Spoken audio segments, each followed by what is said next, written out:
आत्मा त्वं गिरिजामति सहचरा प्राणा शरीरं गृहं पूजा ते विषयोपभोगरचना निद्रा समाधिस्थिति संचार पदयो प्रदक्षिणविधि स्तोत्राणि सर्वा गिरो यद् यत् कर्म करोमि तत्तदखिलं शम्भो तवाराधनम् नारायणं नमस्कृत्य नरं चैव नरोत्तमं देवीं सरस्वतीं व्यासं ततो जयमुदीरये।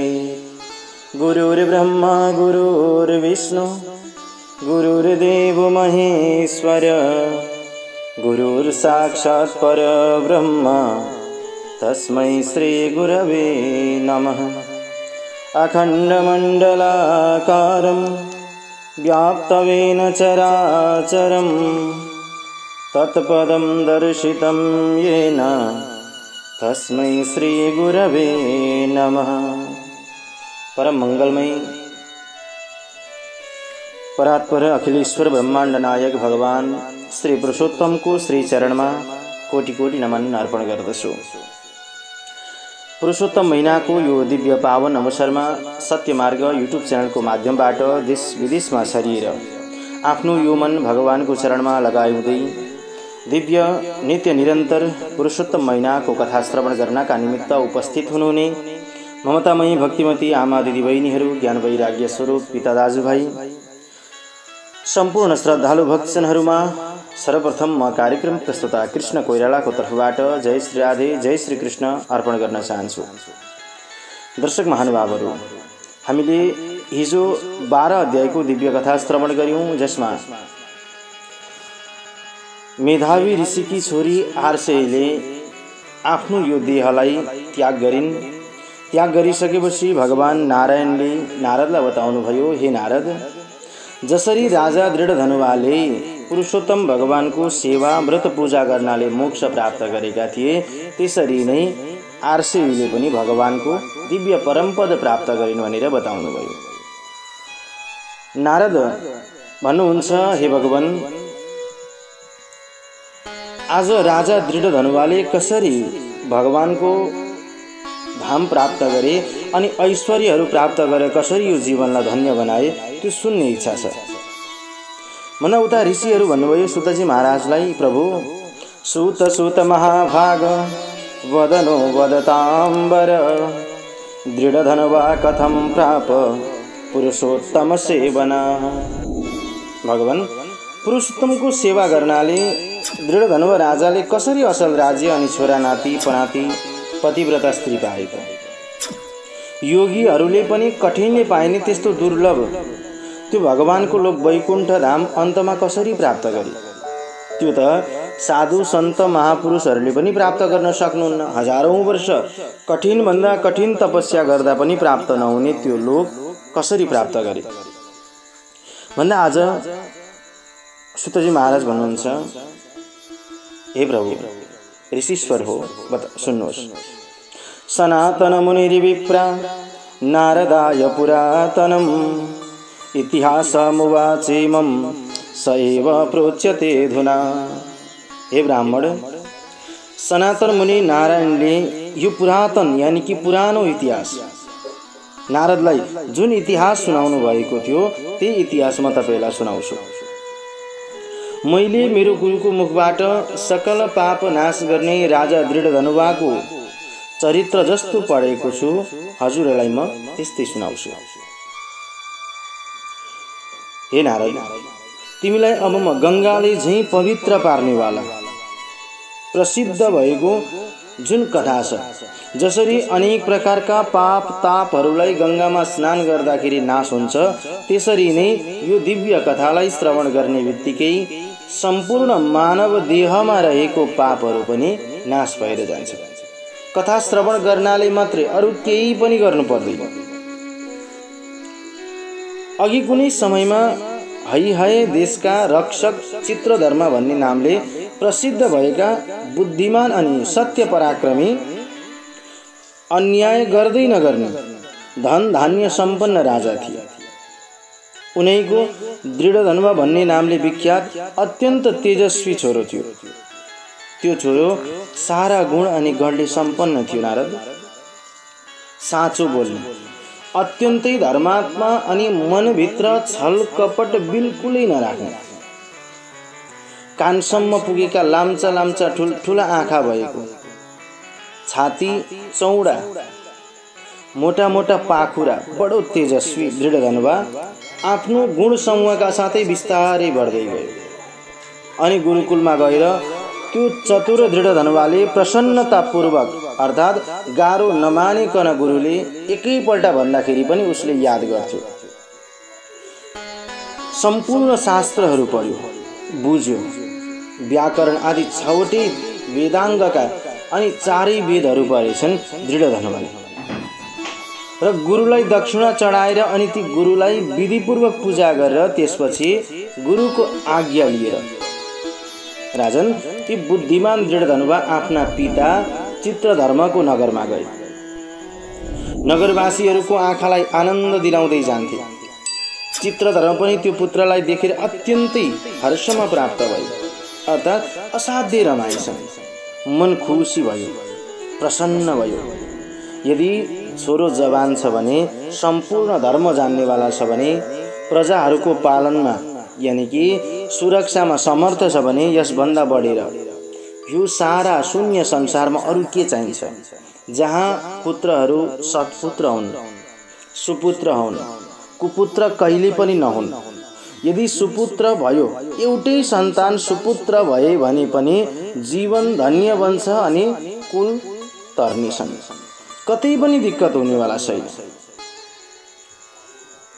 अब त्यसरी जब ऊ आफ्नो राज्यमा पुगे, 2 हात हुने अनि मुरली हातमा लिने, सधैँ प्रसन्न मुख रहने, शान्त रहने, भक्तहरूलाई अभय दिने भगवान श्रीकृष्णको आराधना गर्न थाले। अघिका ती ध्रुव, अम्बरी, सरियाती, ययाति गरिएका राजाहरू अनि शिवी, रन्तिदेव, शशबिन्दु, भगीरथ, भीष्म, विदुर, दुष्यन्त यी जति पनि राजाहरू छन्, अरू धेरै राजाहरूले अनेक प्रकारका सुख भोगहरू गरे, तर त्यसलाई पनि चटक्कै त्यागे। किनकि यो संसारमा देखेको चिज हाम्रो हुँदैन। जुन चिज देखेका छैनौँ त्यो चिजमा हामी ममता गाँसेर बसेका हुन्छौँ। त्यो चिजले छोडेर जाँदा हामी रुन्छौँ, तर त्यसलाई हामीले देखेकै छैन। जस्तै भन्नुपर्दा हामीहरूको घरमा कसैको मृत्यु भयो, देहावसान भयो। अब मृत्यु भइसकेपछि हामी रुन्छौँ, कराउँछौँ, चिच्याउँछौँ, होइन, मलाई छोडेर जानुभयो भन्छौँ। तर वास्तविक छोडेर गएको चिज चाहिँ के हो त दर्शक महानुभावहरू? के चिजले चाहिँ हामीलाई छोडेर गयो? यदि आँखाले देखेर माया लागेको हो भने आँखा छोडेर गयो भन्दाखेरि त्यही छ आँखा। कानले सुनेर बोली मिठो वचन भएर माया लागेको हो भने मुख त्यही छ, बोल्ने जिब्रो त्यही छ। शरीरले यदि माया गर्थ्यो, शरीर छोडेर जानुभयो भन्दा शरीर त्यही छ। अब आत्माले छोडेर गयो भन्दाखेरि हामीले जीवन पर्यन्त आजसम्म आत्मालाई देखेकै छैन। जुन चिजले छोडेर गयो त्यो चिज हामीले जीवनमा देखेको छैन कहिल्यै पनि। र जुन चिजलाई हामी माया ममता गर्छौँ त्यो चिज हामीले साथमा लिएर जान पनि सक्दैनौँ। भने जुन देखेको छैन त्यो भनेको आत्मा हो। त्यो आत्माले जीवन पर्यन्त छोडेकै हुँदैन।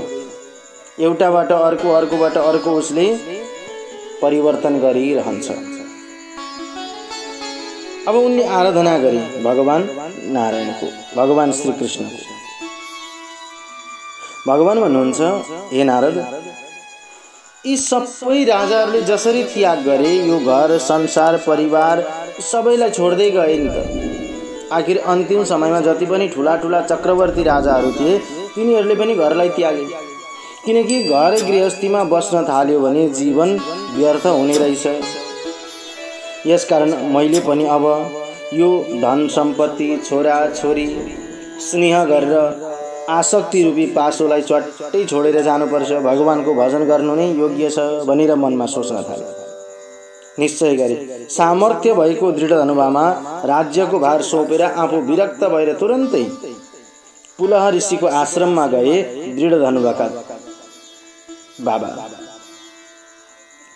अनि आज पुलहको आश्रममा गएर सम्पूर्ण कामना इच्छाहरूलाई आसक्ति हटाए भोक भोकै बसेर तपस्या गर्न थाले, भगवान श्री कृष्णलाई सम्झन थाले।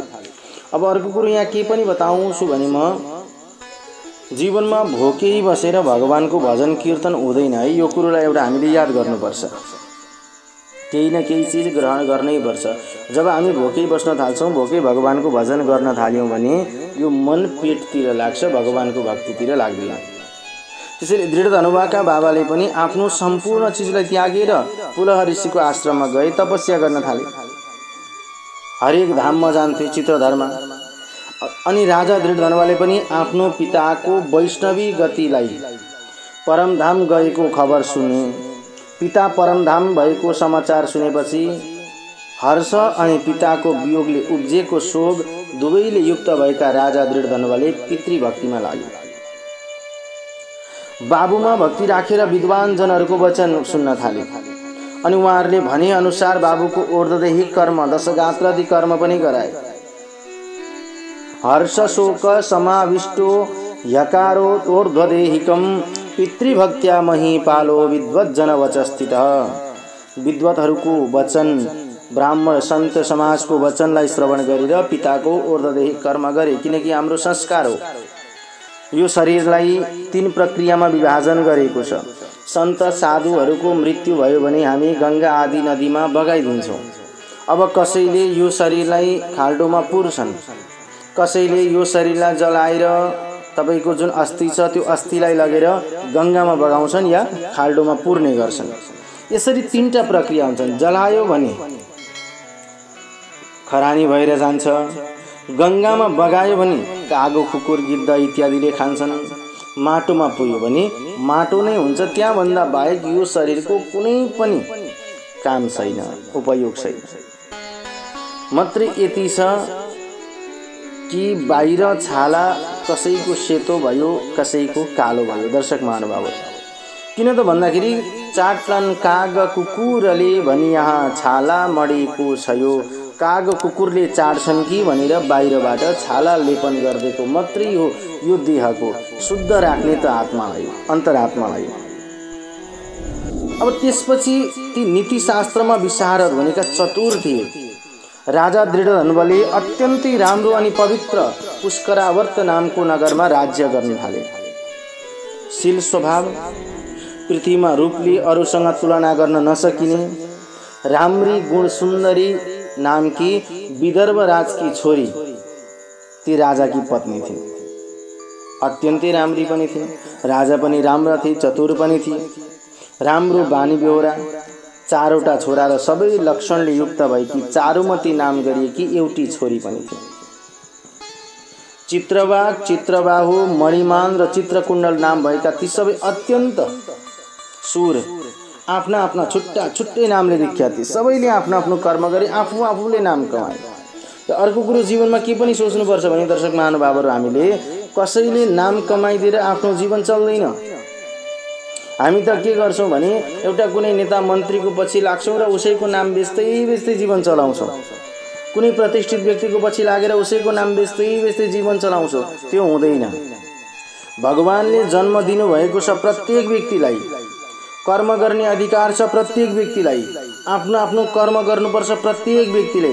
भने नाम पनि हामीले आफ्नै नामबाट चल्न सक्यो त्यो जीवनमा अति उत्तम हुन्छ। यो चीजलाई पनि हामीले विचार गर्नुपर्छ। स्वयं राजा दृढ धनुवाले पनि आफ्ना गुणहरूले ख्याति प्राप्त गरे।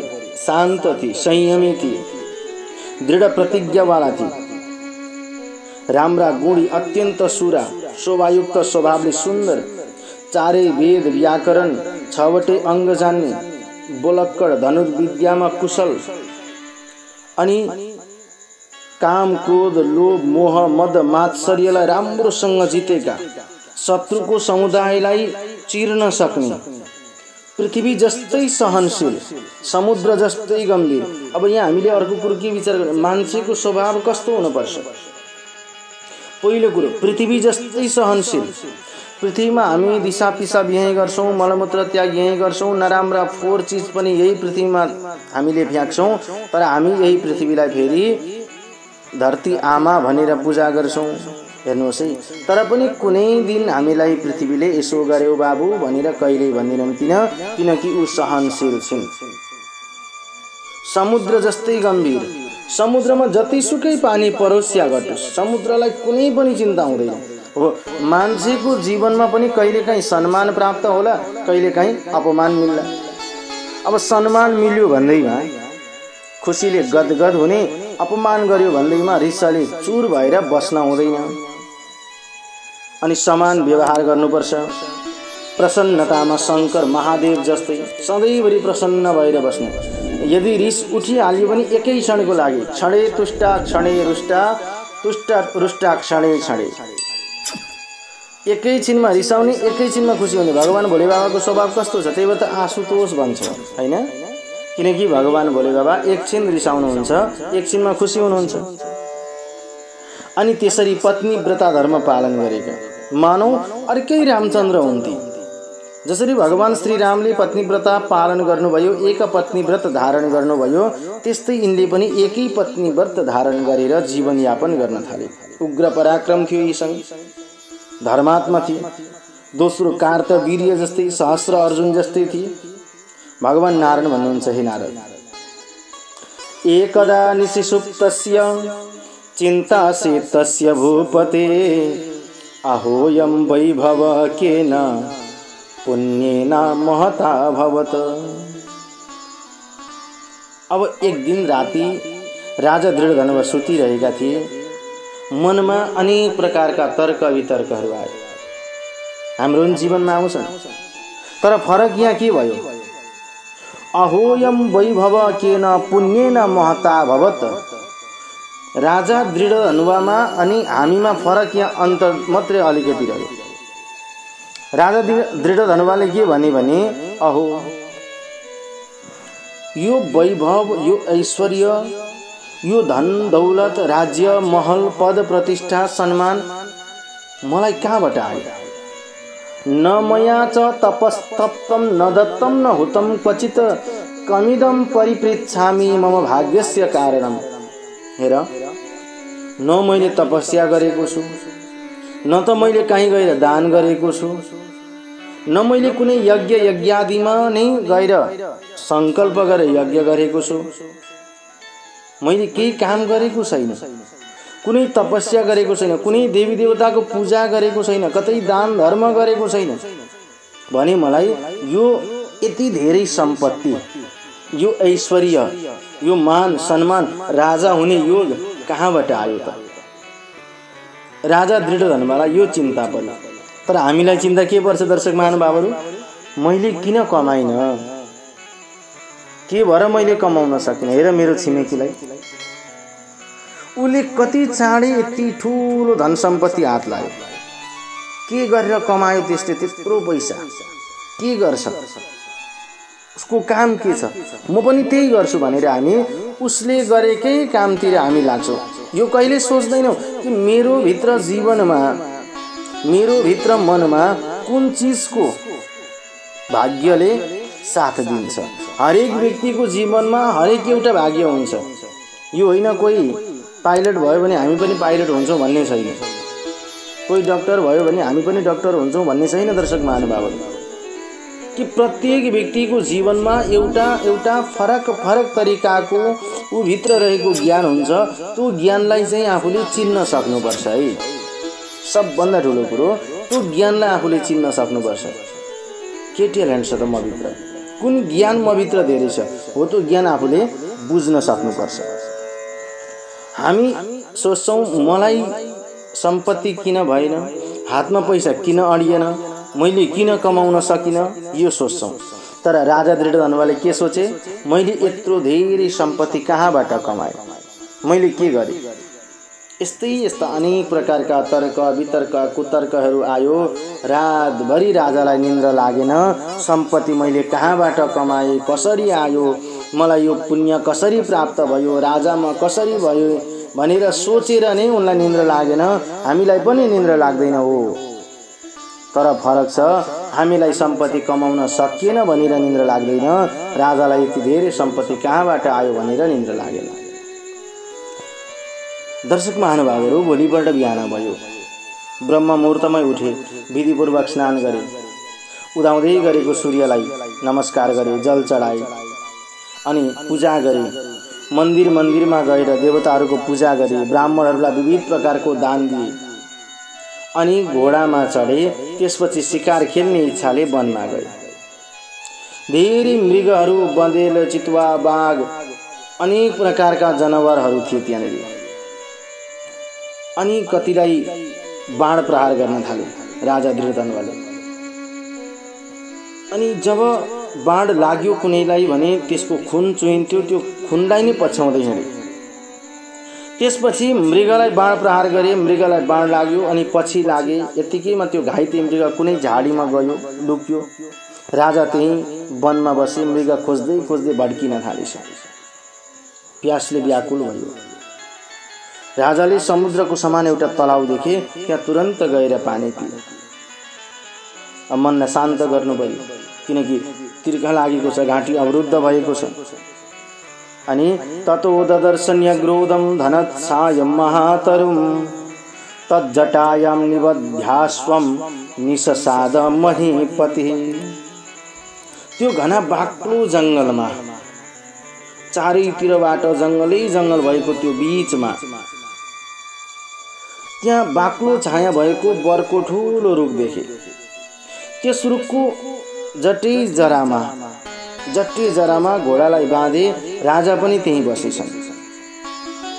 राजालाई मोहित पार्ने अनि कसैको बोलीसँग दाज्ने नसकिने अति सुरिलो स्वरमा मनुष्यको बोली बोल्दै अत्यन्तै राम्रो कुरा, कुनै सुगा नाम हुने पक्षी आएछ त्यहाँनिर। सुक पपाट सुश्लोक मेकमेव पुनः पुनः सम्बोध्य दृढधनुवान मेकाकिनमुपस्थितम्। एक्लै बसिरहेका दृढधनुवा राजालाई सम्बोधन गरेर अर्थात् बोलीले आफूतिर फर्काएर त्यो सुगाले एउटै अति राम्रो श्लोक पढ्यो। यस पृथ्वी तलमा रहेको अत्यन्त धेरै सुख देखेर हे राजन, तिमी किन तत्त्वको चिन्तन गर्दैनौ? गरेनौ भने तब कसरी यो संसारको पारी पुगौला? त्यो सुगाले बार बार दोहोर्याई तेरा दृढधनुवा राजाको अगाडि एउटै श्लोक पढ्यो। त्यसको त्यस्तो वचन सुनेर राजा मुग्ध पनि भयो। सुगाले भन्यो, विद्यमान तुलसुखा मालोक्यातीव भूतले न चिन्तयसि तत्त्वं तत्कथं पारमेष्यसि। राजन, यस पृथ्वीमा रहेको अत्यन्त धेरै सुख देखेर तिमी किन आत्माको चिन्तन गर्दैनौ?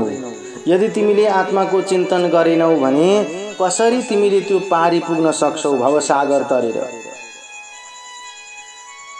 दर्शक महानुभावहरू, त्यसरी उसले एउटै बारम्बार श्लोक भन्यो अनि राजालाई आफूतिर तान्यो।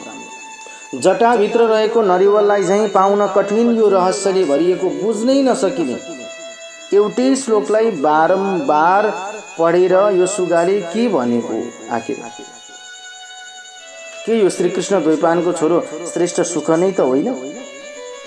श्रीकृष्णको सेवक भक्त मलाई मूर्खतावश संसाररूपी समुद्रमा डुबेको देखेर राजा परीक्षितलाई झैँ दया लागेर उद्धार गर्न त आउनु भएको होइन? अब फेरि त्यहाँनिर तर्क छिरो, तर्क वितर्क आयो। त्यत्तिकै बेलामा तिनका सेना पनि त्यहाँ आइपुगेछन्। सुगा चाहिँ राजालाई गाँठी कुराको बोध गराएर त्यहाँबाट नदेखिने भयो, अन्तर्ध्यान भयो। राजा पनि त्यो सुगाको कुरा सम्झँदै मनमा खेलाउँदै आफ्नो नगरमा गए। बैठकको विस्तारमा पल्टिए, बोलाउँदा पनि बोल्दैनथे, सुत्दै नसुत्ने, पटक्कै नखाने। अब एकान्तमा बस्न मन लाग्ने, कोही नभएको बेलामा त्यही रानी आएर राजालाई सोधिन्। उनले भनिन्, भो भो पुरुष शार्दूल दोर्मनस्यमिदं कुतः उत्तिष्ठोत्तिष्ठ भूपाल भुङ्क्ष्व भोगान् वचो वद। हे पृथ्वीका पति, उठ्नुहोस्, सुख भोगहरू भोग्नुहोस्, केही त बोल्नुहोस्। हे स्वामी, यस्तै प्रकारले रानीले अनुनय विनय गर्दा पनि राजाले पटक्कै केही बोलेनन्। देवताहरूले पनि बुझ्न नसकिने त्यो सुगाको साँचो वास्तविक वचन कुरा सम्झिँदै घोत्लिरहे थिए। तीभित्र हराउन थाले। पतिको दुःखले अति पिरिँदै लामो लामो सास फेरेर खुइ गर्दै बिचरी रानीले पनि आफ्ना स्वामीको चिन्ता केही गर्दा पनि हटाउन सकिन्। किन चिन्ता गर्नुभयो, किन सुर्ताउनु भयो स्वामी भनेर उनले पछ्को पाउन सकिनन्, कारणलाई बुझ्न सकिनन्। यस्तै प्रकारले चिन्तामा डुबेका राजाको कयौं काल बित्न थाल्यो। आज एक दिन भयो चिन्तामा छन्, भोलि 2 दिन भयो चिन्तामा छन्, पर्सि 3 दिन भयो चिन्तामा छन्। कोहीसँग केही बोल्न छोड, कोहीसँग बोल्दैन। समय धेरै व्यतीत भयो, तर रानीले राजालाई उनको सन्देह सागरबाट पार पुर्याउने कुनै पनि कारण देख्दै देखिन। जान्न सकिन के भयो, कसरी मेरो स्वामीलाई यहाँबाट हटाउन सकिन्छ। केही गर्दा पनि उनले ती चिन्तामा परेका दृढधनुव राजालाई चिन्ताको मोहबाट हटाउन सकिन। नारदजी भन्नुहुन्छ हे भने यस्तै प्रकारले चिन्तामा डुबेका ती पृथ्वीपति राजा दृढधनुवाले त्यसपछि के गरे त भगवान, यो कुरा बताउनुहोस्। किनकि भगवान विष्णुको बारेमा बताएको त्यो निर्मल पवित्र विष्णु चरित्र अलिकति पनि सुन्यो भने सम्पूर्ण पापलाई नाश गर्छ भने म त पूर्ण चरित्र सुन्न चाहन्छु। राजा दृढधनुवाले के गरे त अब? चिन्तामा परेर गोत्लिरहेका छन्, त्यही सुगाले भनेको कुरालाई सम्झिरहेका छन्। कसैले बिउझाउन नसकेको राजालाई कसले बिउझाउँछ त अब? के गर्छन् राजाले? यी आदि इत्यादि चर्चाहरू दर्शक महानुभावहरू हामी भोलिको प्रसङ्गमा श्रवण गर्छौँ। बृहद नारदीय पुराण अन्तर्गत पुरुषोत्तम मास महात्म्यको दिव्य 13औं अध्यायको दिव्य कथालाई हामीले श्रवण गरिसकेका छौँ। भोलि 14 अध्यायमा को दिव्य कथामा हामी उपस्थित हुनेछौँ र दृढधनुव राजाका अगाडिका चरित्रहरू के कसरी व्यतीत हुन्छन् ती सम्पूर्ण कथा श्रवण गर्नेछौँ। दर्शक महानुभावहरू आजलाई पनि यति नै कथा। भोलि बिहान फेरि 6 बजीबाट म उपस्थित हुने नै छु। तबसम्मको लागि म कार्यक्रम प्रस्तुता कृष्ण कोइराला हजुरहरूको बीचबाट बिदा माग्छु। जय श्री राधे, जय श्री कृष्ण। सर्वे भवन्तु सुखिनः, सर्वे सन्तु निरामय, सर्वे भद्राणि पश्यन्तु, मा कश्चित् दुःख भाग् भवेत्। ओम शान्ति शान्ति शान्ति।